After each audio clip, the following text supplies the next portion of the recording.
Berikut ini adalah golongan wanita yang rajin beribadah, sholat dan puasa. Tetapi ketika meninggal dunia dia justru dimasukkan ke dalam neraka jahanam. Seperti kita ketahui, bahwa penghuni neraka kelak mayoritas dari kaum wanita. Karena wanita sangat gampang berbuat dosa. Misalnya saat ini yang sering kita lihat adalah, banyak wanita yang mengumbar aurat di muka umum. Nah, berikut ini ada perilaku wanita yang akan menjerumuskannya ke neraka jahanam. Meskipun dia wanita yang rajin beribadah, sholat dan puasa. Satu perbuatan ini sering dianggap sepele dan banyak dilakukan oleh ibu-ibu. Perbuatan apakah itu? Diriwayatkan oleh Abu Hurairah radhiyallahu anhu, bahwasanya dia berkata, ada seorang sahabat yang bertanya kepada Rasulullah Shallallahu Alaihi Wasallam sebagai berikut. Ya Rasulullah, si fulan adalah wanita yang rajin sholat malam, dan berpuasa pada siang hari, rajin beramal dan bersedekah. Namun ia menyakiti tetangganya dengan perkataannya. Lalu Rasulullah Shallallahu Alaihi Wasallam pun menjawab, tidak ada kebaikan pada wanita tersebut, ia termasuk penduduk neraka. Kemudian seorang sahabat bertanya lagi, ada si fulan yang lain.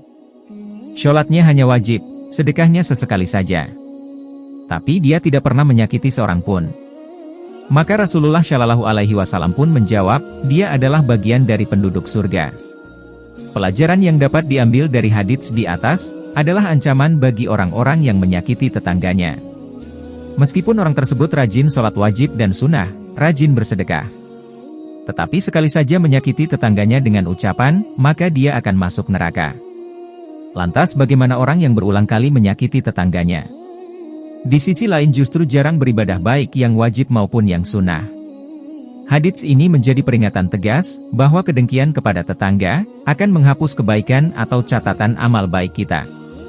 Bahkan dalam sebuah riwayat, diingatkan bahwa orang yang dengki, maka kebaikan atau pahalanya akan terhapus, sebagaimana api melalap kayu bakar.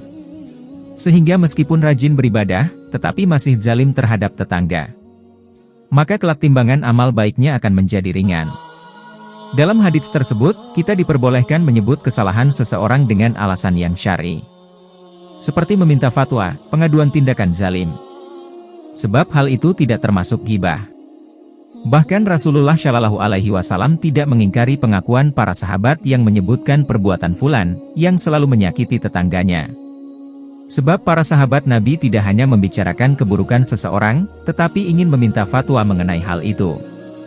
Jadi dapat disimpulkan, bahwa wanita yang rajin sholat dan puasa, tetapi suka menyakiti tetangga, maka neraka tempatnya. Sebaliknya, wanita yang sholat dan puasanya biasa-biasa saja tetapi tidak zalim kepada orang lain, maka surga tempatnya. Semoga kita selalu menjadi pribadi yang tahan beribadah, dan tidak menyakiti orang lain. Amin ya Rabbal Alamin.